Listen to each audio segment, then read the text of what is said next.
وبارك الفاتحة. اللهم ربنا المستمعين والمسلمين ويكفينا وإياكم شر الطاغين والظالمين ويرحم المسلمين ويرحم المسلمين ويشفي أمراض المسلمين وأن يوفقنا لما يحب ويرضى ويهدينا الحسنى ويجمعنا وإياكم بذلك كرامة المسلمين ومكه مع الطب والعافية وصلاح العامة والإيمان والذرية بجاه خير البرية على النبي والآلهة. بسم الله الرحمن الرحيم. الحمد لله رب العالمين. الرحمن الرحيم مالك يوم الدين. إياك نستعين. صراط الذين أنعمت عليهم غير المغضوب عليهم ولا الضالين. بسم الله الرحمن الرحيم.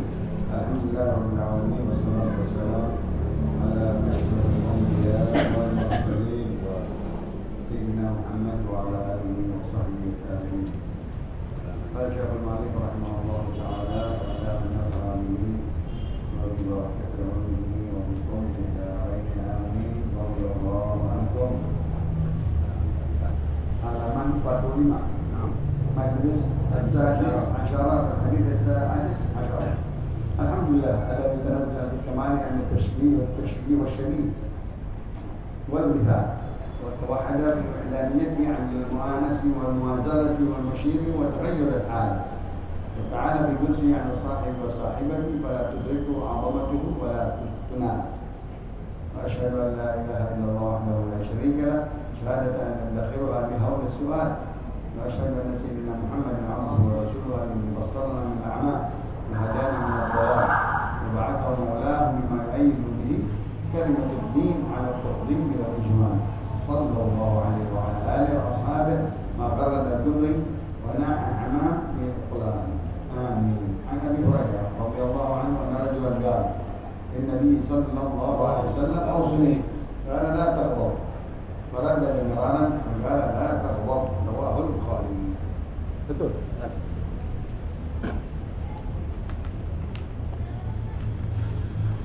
اعلموا اخواني وفقني الله واياكم بطاعته ان هذا الحديث حديث عظيم يتضمن من دفع اكثر شرور الانسان لان الشخص في حال حياته بين اللذه والم.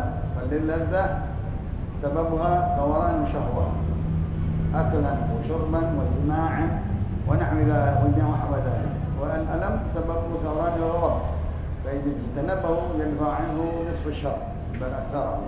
ولهذا لما تجردت الملائكة عن الغضب والشهوة سلموا من جميع الشرور والبشرية. وقد اختاروا بهذا الرجل الذي سأل النبي صلى الله عليه وسلم وقيل حارثة بن قدامة أو أبو الدرداء أو عبد الله بن عمر أو غيره. فلما سأل الرجل قال له رسول الله صلى الله عليه وسلم لا تغضب. أي كرر السؤال مرارا بقول أوصني يا رسول الله لأنه لم يقنع بقول لا تغضب فطلب وصية أبلغ منها أو أنفع فقال لا تغضب فلم يزده عليها لعلمه بعموم نفعها ونظيرها كما وقع عن العباس رضي الله عنه بقوله النبي صلى الله عليه وسلم علمني دعاء أدعو به يا رسول الله اللهم صل وسلم وبارك على سبيل العافية. عاود العباس مرارا وقالوا يا عباس يا عمو يا عم رسول الله صلى الله عليه وسلم سبيل الله العافية في الدنيا والآخرة فإنك إذا وقيت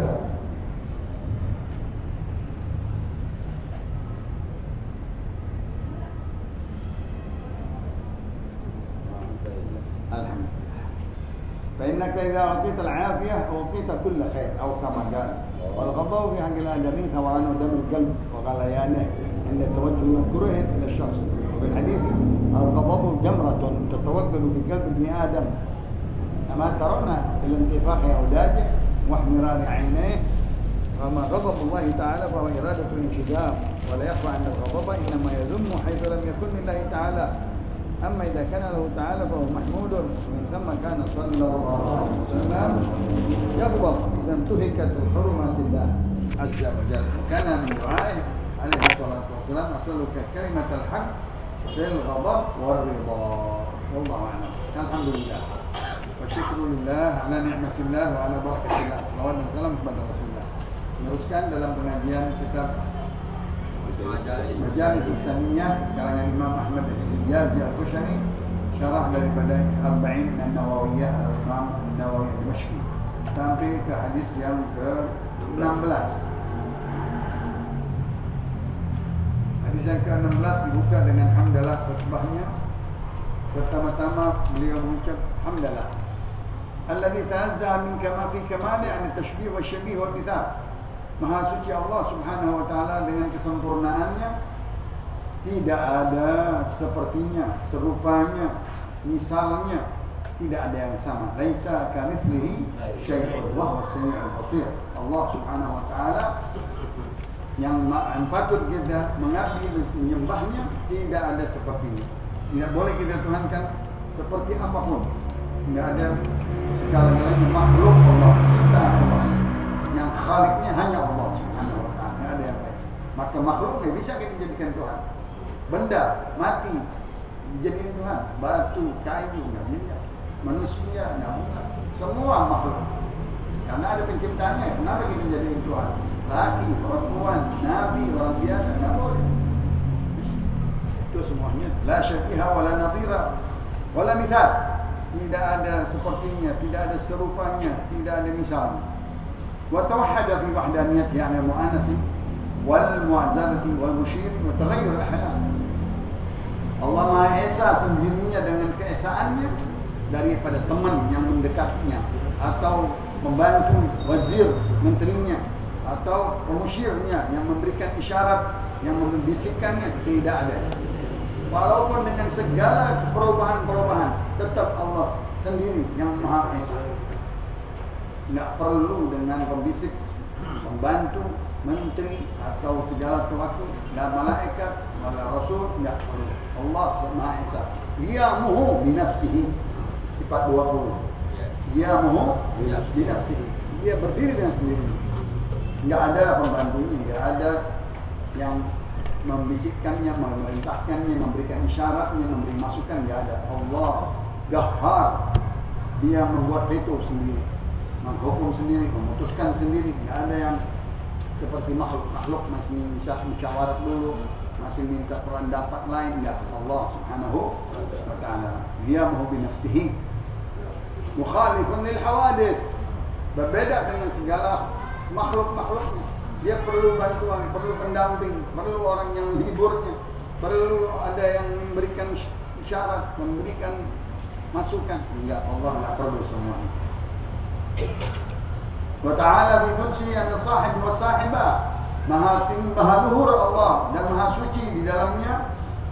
Zat di dalam zatnya tidak perlu dengan sahib, teman, kawan, enggak ada. Itu makhluk semuanya. Apalagi perempuan, pendampingnya, istri, enggak ada. Tuhan bapak, Tuhan ibu, berantem entar, ya. Wala tudrika 'azamatuhu wala tunat. Tidak ada yang sampai memikirkan keagungannya, kebesarannya, tidak sampai kita bisa membayangkannya. Keagungannya Allah Subhanahu, keesaannya Allah, kekuatannya Allah, keperkasaannya Allah luar daripada akal kita. Tidak bisa kita bayangkan, tidak bisa kita lihat, tidak bisa kita bayangkan. Itu semuanya dilarang kita memikirkan zat Allah Subhanahu wa ta'ala yang tidak masuk di akal kita.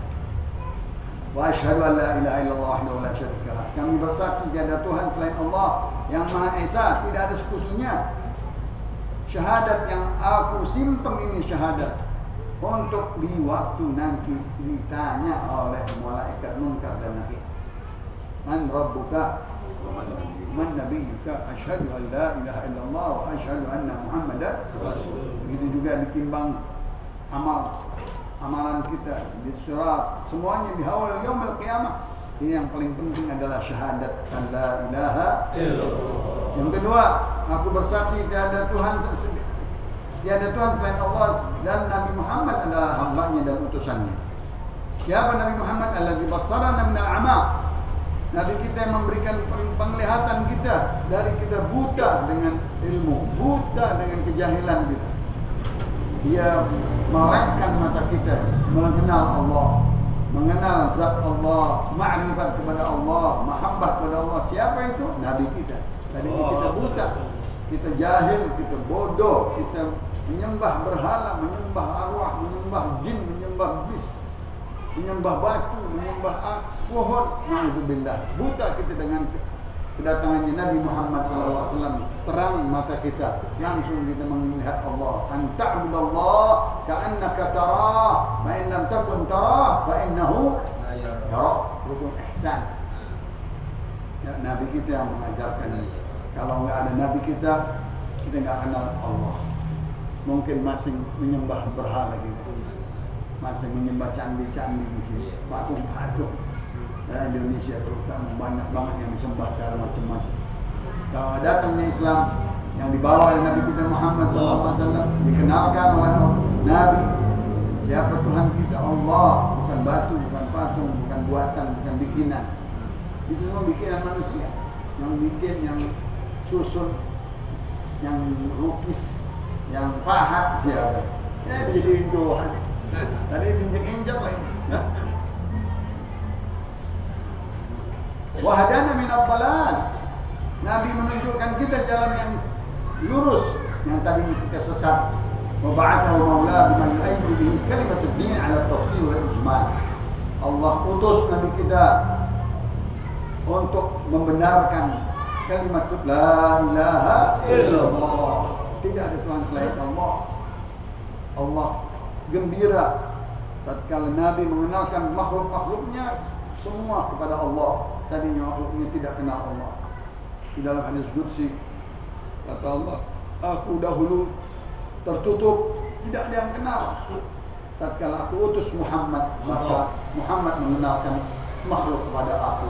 Allahumma shalli wa sallim. Ini pengakuan sahabat. Pengakuan sahabat dahulunya orang-orang jahiliyah. Dia masuk Islam. Dia bilang kalau kita seperti dahulu jahiliyah, kita sembarangan yang tahu apa. Namanya jahiliyah. Menyembah apa saja. Menyembah bikinannya dia. Sayyidina Umar bikin patung dari tepung. Kalau dia lapar dimakan tuh patungnya. Sama korma. Kan lucu. Dia bilang saya ketawa. Tuhan saya bikin, saya makan. Kalau orang jahiliyah. Ya. Tapi datangnya Islam, dia kenal kebersihan. Dia kenal taharah, dia kenal wudu, dia kenal mandi junub, dia kenal sholat, dia kenal ibadah, dia kenal yang halal, dia kenal yang haram, dia kenal yang sah, dia kenal yang batil, dia kenal yang hak, dia kenal yang Masya Allah. Semuanya berkah Nabi kita Muhammad. Tadinya kita gelap, tadinya kita buta, jadi terang benderang mendapatkan petunjuk. Dijelaskan kalimat la ilaha illallah, dijelaskan sejelas-jelasnya dengan ayat dan hadis keesaan Allah, ketauhidan Allah Subhanahu wa taala dengan lisan Nabi kita Muhammad, mengajarkan yakin kepada Allah, mengajarkan tauhid kepada sahabat, mengenal Allah Subhanahu wa taala. Ini Nabi kita Muhammad. Besar jasanya buat kita. Maka kita cinta dengan dia. Allahumma shalli wa sallim. Allahumma shalli wa sallim wa barik alaihi wa ala alihi wa ashabihi. Selawat dan salam baginya dan keluarganya dan sahabatnya. Maka ada dumri sebanyak burung-burung berkutub ya, yang bersiul ya. Wa naha hamam fi aqlab, dan banyaknya burung-burung darah yang berterbangan di bukit-bukit, di lembah-lembah. Banyak selawat. Siapa yang bisa hitung burung? Anda bisa hitung burung? Selawat kita, salam kita kepada Nabi sebanyak burung-burung dan siul-siulannya, suara-suaranya. Dari pertama hadis Abu Hurairah Abdurrahman bin Sakhar bahwa seseorang datang ke hadapan Nabi sallallahu alaihi wasallam yang bernama Harithah bin Gudamah. Sebagian berkata Uwaimir bin Zaid, sebagian berkata Abdullah bin Umar, datang ke hadapan Nabi bertanya, "Ausini ya Rasulullah, berikan aku wasiat.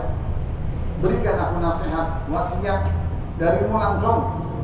Langsung Nabi membalasnya, "Qala la taghdab, jangan kau marah. Jangan cepat marah." Ya Allah. Faradda dan marah, diulang lagi. Sebagian berkata nanya dari depan, dijawab oleh Nabi, "Jangan banyak marah." Dia masih enggak puas, dibalik ke kanan. Ditanya lagi Nabi, dan sebagainya, "Ya Rasulullah, wasiatkan aku, titipkan pesan buatku," kata Rasulullah, "La taghdab, jangan marah, nggak puas juga, pengen yang lain, pengen kalimat yang selain itu, dia putar lagi sebelah kiri. Hah? Nanya lagi, ya Rasulullah, wasiatkan aku yang lain. Iya, kata Rasulullah, la taghdab. Ini kata ulama, Nabi tahu ini orang cepat marah. Ini orang cepat marah, darah tinggi, spendingnya cepat. Maka Nabi kasih terus obat itu doang. Buat ente ini obat mujarab. Jangan marah, jangan cepat marah. Sampai katanya dia nanya dari belakang, Rasulullah balik. Apakah nggak paham? Kata Rasulullah. Nabi 3 kali bilang ini nggak paham. Dia bilang jangan cepat marah. Dia dari belakang masih nanya juga, ya Rasulullah. Yang lain ya Rasulullah, enggak. Itu satu aja. Jangan cepat jangan cepat marah. Begitu. Ini hadis riwayat Imam Bukhari. Pengarang Imam Ahmad Al-Fushani mensyarahkan, mengupas ini hadis. Ketahuilah wahai pembaca, saudara-saudaraku, semoga kalian diberikan taufik oleh Allah untuk menjalankan taatnya. Ketahuilah hadis ini hadis agung. Walaupun pendek hadisnya, mengandung di dalamnya banyak sekali keberuntungan buat kita untuk menolak segala kejahatan diri kita. Min syururi anfusina. Min syururi anfusina. Di dalam diri kita ada kejahatan banyak. Jahat mata, jahat lisan, jahat telinga, jahat tangan, jahat farji, jahat kaki. Pertama-tama jangan engkau marah. Kalau udah marah bisa jahat semuanya. Anggota yang lain marah, yang lain berbuat jahat. Kalau udah marah bisa apa? Bisa nendang, bisa benci, bisa ludahin, bisa mata dan seterusnya, melotot ya dan lain-lain. Maka engkau jaga ini wasiatku. Sesungguhnya yang besar sekali faedahnya untuk menolak dari sebagian besar kejahatan dirimu. Karena seseorang di dalam hidupnya dalam keadaan 2 keadaan. Di dalam senang atau di dalam susah. Kalau lagi senang, nggak bakal marah deh, senang, lezat. Apalagi dalam keadaan dia nikmat, ya, maka dia mungkin susah marah. Enak lagi enak. Coba lagi susah, waduh, udah sakit gigi, ini colek-colek lagi, marah deh. Kenapa? Dia lagi sakit, dia lagi susah, jangan dia ganggu. Kalau kelezatan enak, dia makan minum enak, dia jima enak, dia gaulin orang enak, dalam keadaan enak. Tapi kalau lagi sakit, lagi susah, maunya marah aja, maunya marah aja. Maka kalau engkau hindari ini penyakit, maka engkau selamat dari setengah bahaya dirimu sendiri, setengah bahaya. Kalau engkau bisa hindari itu sifat cepat marah, engkau selamat setengah dari kejahatan dirimu sendiri. Bahkan lebih dari itu, mungkin 2/3 dari kejahatan dirimu sendiri kalau engkau amalkan ini hadis. Begitulah malaikat, kata pensyarah. Malaikat Allah ciptakan tanpa dia marah, tanpa syahwat, sehingga dia selamat dari segala kejahatan dirinya. Sifat kemanusiaan gak ada. Itu malaikat. Ya. Nah, penanya ini yang disebut Harithah bin Qudamah, tatkala dia bertanya, ya Rasulullah, wasiatkan aku, berikan kami wasiat yang singkat, padat, yang aku pegang, yang aku nggak tanya lagi orang, hanya engkau ya Rasulullah. Jawab ya Rasulullah, taghdab. Dia nggak sabaran ditanya lagi. Kata Rasulullah, di kanan, di kiri, di depan, la taghdab. Jangan kau cepat marah. Dia nggak qanaah, nggak cukup dia minta satu obat saja, padahal itu obat segala-galanya. Yang diberikan oleh Rasulullah wasiat, jangan marah, itu obat dari dalam dirinya. Ya, yang paling manjur katanya, kalau engkau pakai ini buat itu orang waktu yang nanya itu langsung di center masuk dokter Nabi kita Muhammad, dokter hati, dokter dalam, internis. Ini orang obatnya satu, penyakitnya adalah cepat marah. Karena banyak penanya yang lain, kata Rasulullah, bakti sama orang tua dia penyakitnya durhaka sama orang. Kata Rasulullah, jihad. Dia penakut, nggak mau jihad. Dia tanya sama satu orang lagi, engkau sedekah, bakhil ente. Penyakitnya ada penyakit bakhil.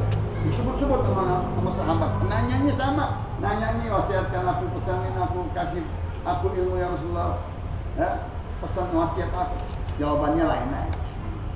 Obatnya lain-lain. Kayak kita ke klinik. Semuanya ada yang bilang ada yang kasih obatnya lain-lain. Ada yang 3, ada yang 2, ada yang 1. So, itu Nabi kita Tabibul Janan. Dokternya hati. La taghdab, jangan banyak marah. Falam yazidhu 'alaiha li'ilmihi bi'umumi nafi'ha. Rasulullah enggak tambah lagi obatnya. Cuma itu saja karena dia tahu ini obatnya dia. Yang bermanfaat di dalam zatnya dirinya dia itu saja. Nah, contohnya pernah seseorang yang bernama pambanda Rasulullah SAW, Imam Abbas bin Abdul Muttalib. Dia juga menanya kepada Rasulullah, ya Rasulullah, ajarkan aku doa yang aku baca selalu ya Rasulullah. Kata Rasulullah, kalau engkau berdoa mintalah afiyah fid dini wad dunya. Kalau engkau berdoa mintalah Allahumma inna nas'aluka al-'afwa wal 'afiyah wal mu'afata daima fid dini wad dunya. Ini doa sepuluh jagat. Doa segala-galanya komplit. Pamandanya minta yang lain dong, itu sih ketahuan dia. Dia dihafal kalau di kantong. Wahai paman, kata Rasulullah, kalau engkau minta kepada Allah, mintalah afiat, mintalah kemaafan dari Allah Subhanahu wa Ta'ala, kesehatan, artinya engkau diberikan dari segala kebajikan, artinya afiat. Allahumma inna nas'aluka al-'afwa, kemaafan, wal 'afiyah, kesehatan, afiatan badan, wal mu'afatad daimah, kesembuhan selalu yang dawam, dalam keadaan segar, dalam keadaan stamina, terus minta sama Allah. Di diri, wa dunya, wal akhirat. Di dalam masalah agamaku, biar enak, agamanya sehat, nggak ada fitnah agama kita, nggak ada tuduhan, nggak ada kasus, nggak ada ini, nggak ada itu. Di dalam badan kita nggak ada penyakit, nggak ada yang luar, nggak ada penyakit dalam.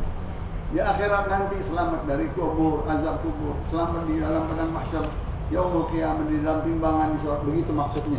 Fid dini wad dunya wal akhirah. Pamannya masih minta lagi doa. Yang lain ya Rasulullah. Sama tuh. Orang kalau nanya kan begitu. Kalau dikasih satu obat ya pengen 2. Padahal 1 aja udah cukup. Kata Rasulullah, cukup wahai paman.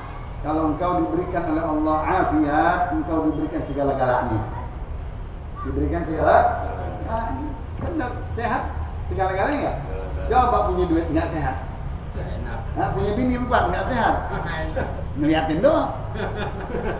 Punya apa lagi? Apa kan? Punya istana nggak sehat, enak nggak? Mau pergi jalan-jalan nggak sehat, nggak enak. Coba kalau sehat, afiat, segala-galanya, enak.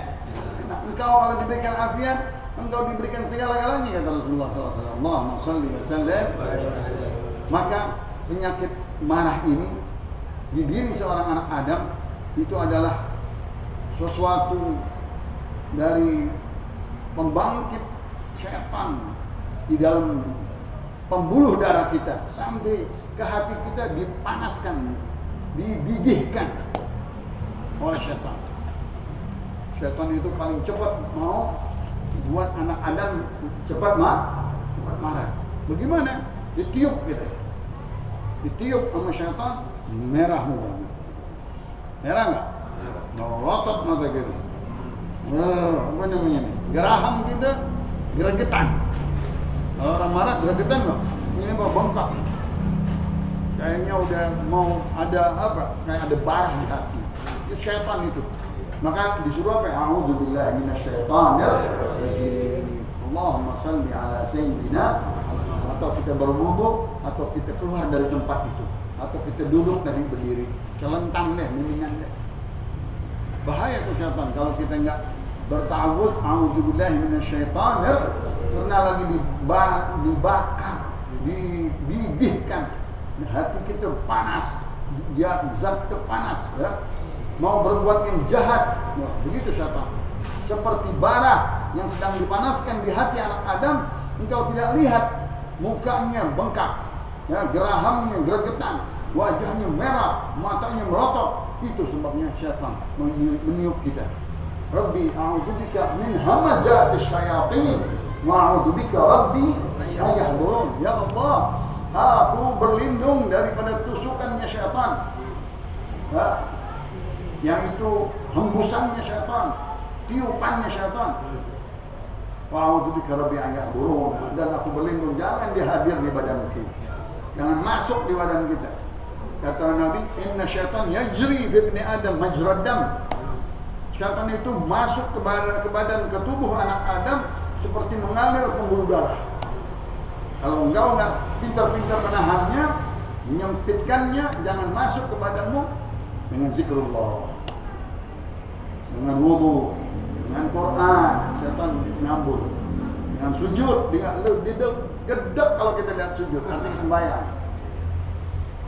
Dengan zikir kepada Allah, minta isti'adah kepada Allah Subhanahu. Wa ma ghadabullah, kalau kita marah karena Allah, bagus. Marah sesuatu demi agama Allah. Marah karena Al-Quran. Marah karena Rasulullah dinista, agama kita dianiaya, atau seseorang dari orang ulama dianiaya, kita marah itu karena Allah, bukan karena seseorang. Karena Allah, karena ini agama Allah, ini masjidnya Allah, ini syiarnya Allah, ini utusannya Allah, ini Qurannya Allah, dianiaya kita marah. Itu marah yang dipuji, marah yang terpuruk. Contohnya perang fisabilillah. Kalau perang kita marah, perang udah nggak ada sayang-sayangnya di dalam perang, nggak ada kalimat sayang di dalam perang. Nah, ini nggak bunuh deh, matiin langsung, ya. Karena itu marahnya udah karena Allah, karena dia menyekutukan Allah, dia menjahati umat Islam. Dia dibolehkan kita jihad fisabilillah. Bahwa iradatul intiqam, ya, marahnya karena Allah itu karena dia membela agama Allah, ya, membalas orang-orang yang menistakan agama. Dan marah itu ada yang dibenci dan ada yang dipuji. Seperti tadi, marah karena dunia, marah karena harta, marah karena benda, marah karena kedudukan, itu marah dunia. Kalau marah karena Allah, anaknya nggak sembahyang, dia nggak marah. Anaknya masuk Kristen, dia nggak marah. Anaknya pacaran bebas, dia nggak marah. Wah, ini nggak marah karena Allah. Coba kalau dia betul-betul marah karena Allah, tadi karena Al-Quran, karena Nabi, karena Allah, karena syiar, karena anak kita nggak sholat, karena ada mungkar, ada maksiat, itu marah. Marahnya betul-betul karena Allah. Seperti Nabi kita Muhammad. Contohnya itu marah yang terpuji, yang Allah suka. Meminta makana Rasulullah SAW yarbat dan tuhikat hurmatillahi azza wa jalla. Dari situlah Rasulullah marah sangat sekali, merah mukanya kalau ada terjangnya yang haram-haram yang dilarang oleh Allah Subhanahu wa taala. Apabila diperbuat sesuatu yang haram, marah Rasulullah SAW. Dibuat mungkar, diperbuat segala sesuatu yang memarahkan agama, Nabi kita orang yang pertama yang memberantasnya, merubahnya. Ya.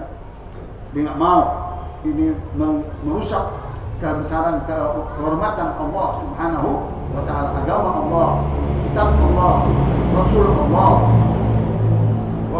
Wa kana min du'ai alaihi salatu wasallam, as'aluka kalimatal haqq bil ghadab wa ridha. Selalu Nabi di dalam doa, ya Allah, aku minta berkata yang benar, yang hak, di dalam aku marah dan di dalam aku tidak marah. Tetap aku bela kebenaran, yang hak. Nggak ada lagi kata-kata yang aku ucapkan ya Allah, yaitu kata-kata kebenaran. Wa qul ja'al haqqu wa zahaqal batil, innal batila kana zahuqa. Katakanlah yang baik, yang benar, sudah datang kebenaran, akan lenyap kebatilan. Nah, mau Rasulullah SAW dia marahnya hanya keridhaan Allah Subhanahu wa ta'ala. Mudah-mudahan diberikan sehat badan kita, jauh dari kemarahan yang tercela, diberikan kemarahan-kemarahan yang terpuji dalam membela agama Allah, membela Rasulullah, membela syiar-syiar agama Islam. Mudah-mudahan dijaga oleh Allah segala-galanya. Amin. Suri Al-Fatihah.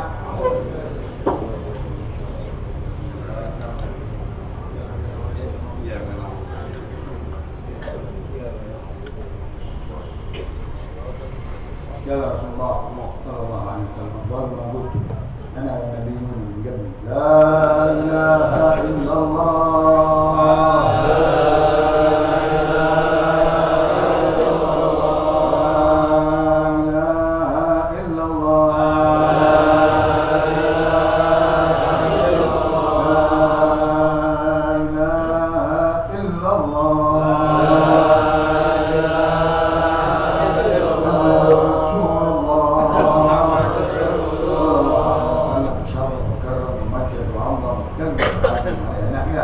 وعليها نموت وعليها نبعث إن شاء الله تعالى من الآمنين.